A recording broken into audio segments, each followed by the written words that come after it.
سلام دوستان، این روزا خیلی با این سوال ما طرف هستیم که طلا بخریم یا نقره، کدوم سرمایه گذاریش بهتره. امروز اومدیم سابقه قیمتی این دو تا فلز ارزشمند رو طی 4 سال با هم دیگه بررسی کنیم.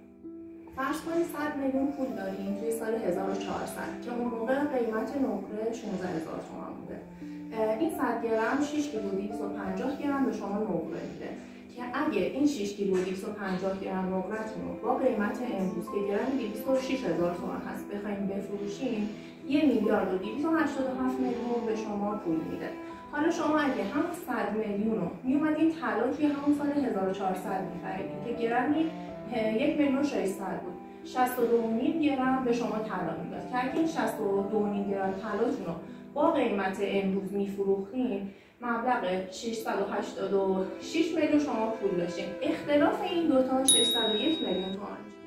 حالا شما بگین سود کدوم بیشتر بوده؟